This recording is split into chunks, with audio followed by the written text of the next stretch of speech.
വിനോദസഞ്ചാര മേഖലയിൽ വൻ കുതിച്ചുചാട്ടം നടത്തി ജമ്മുകശ്മീർ സന്ദർശിക്കുന്ന വിനോദസഞ്ചാരികളുടെ എണ്ണത്തിൽ റെക്കോർഡ് വർധന. ആർട്ടിക്കിൾ 370 റദ്ദാക്കിയതിനു ശേഷം ജമ്മുകശ്മീർ മാറ്റത്തിന്റെ പാതയിലാണെന്ന് ആഭ്യന്തര സഹമന്ത്രി നിത്യാനന്ദ് റായ് രാജ്യസഭയിൽ പറഞ്ഞു. വിവരങ്ങളുമായി ജിഷ്ണു കൃഷ്ണൻ ചേരുകയാണ്. ജിഷ്ണു, ജമ്മുകശ്മീർ എന്ന് കേൾക്കുമ്പോൾ ആദ്യം മനസ്സിൽ ഭീകരത കടന്നുവന്ന ചില സമയങ്ങൾ ഉണ്ടായിരുന്നു ഭാരതീയർക്ക്. ഇപ്പോൾ അതാ ഒരു വലിയൊരു ടൂറിസ്റ്റ് സ്പോട്ടായി ജമ്മുകശ്മീർ മാറിയിരിക്കുകയാണ്. എന്തൊക്കെയാണ് വിശദാംശങ്ങൾ?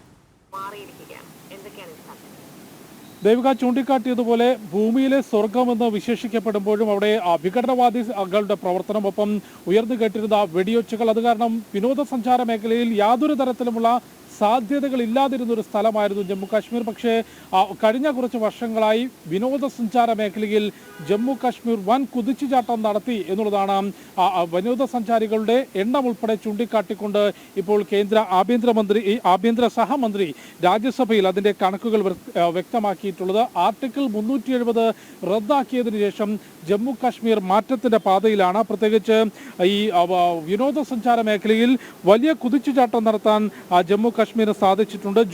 ഈ വർഷം ജൂൺ മാസം വരെ മാത്രം, അതായത് 2024 ജൂൺ വരെ മാത്രം 1,08,00,000-ലധികം വിനോദസഞ്ചാരികൾ ജമ്മുകാശ്മീരിൽ സന്ദർശനം നടത്തിയിട്ടുണ്ട്. 2023-ലാകട്ടെ 2,11,00,000-ലധികവും, 2021 1,13,00,000-ഉം, 2022 1,88,00,000-ഉം അത്തരത്തിൽ വിനോദസഞ്ചാരികളുടെ എണ്ണത്തിൽ, ജമ്മുകാശ്മീർ സന്ദർശിക്കുന്ന വിനോദസഞ്ചാരികളുടെ എണ്ണത്തിലും റെക്കോർഡ് വർധനമാണ് ഉണ്ടാകുന്നതെന്നും ആർട്ടിക്കിൾ 370 റദ്ദാക്കിയതിനു ശേഷം ജമ്മുകാശ്മീരിലെ സാഹചര്യം മാറുകയും അവിടെ മാറ്റത്തിന്റെ വലിയൊരു സാഹചര്യം നമുക്ക് ജമ്മുകാശ്മീരിൽ കാണാൻ സാധിക്കുന്നുണ്ട് എന്നുള്ളതാണ് കേന്ദ്ര ആഭ്യന്തര സഹമന്ത്രി നിത്യാനന്ദ റായ് രാജ്യസഭയിൽ മേശപ്പുറത്ത് വെച്ചിട്ടുള്ള രേഖാസഹിതം സമർപ്പിച്ചിട്ടുള്ള മറുപടിയിൽ ചൂണ്ടിക്കാട്ടിയിട്ടുള്ളത്. ജമ്മുകാശ്മീരെ സംബന്ധിച്ച ഭാരതത്തിന്റെ അവിഭാജ്യ ഭൂപ്രദേശം, അവിടെ വലിയ രീതിയിലുള്ള വിഘടനവാദ പ്രവർത്തനങ്ങൾ മാത്രം അഴിഞ്ഞാടിയിരുന്ന ഭൂപ്രദേശത്ത് ആർട്ടിക്കിൾ 370 എന്ന ജമ്മുകാശ്മീരിന് പ്രത്യേക അധികാരം നൽകിയിരുന്ന നിയമം, ആ ഒരു ചട്ടം എടുത്തു മാറ്റുകയും അവിടെ ഭാരതത്തിന്റെ ഏതൊരു ഭൂപ്രദേശവും പോലെ ജമ്മുകാശ്മീരിനെയും മാറ്റിയെടുക്കാനുള്ള പ്രവർത്തനങ്ങളാണ് കഴിഞ്ഞ കുറച്ച് വർഷങ്ങളായി കേന്ദ്ര സർക്കാരിന്റെ ഭാഗത്തുനിന്ന് നടക്കുന്നത്.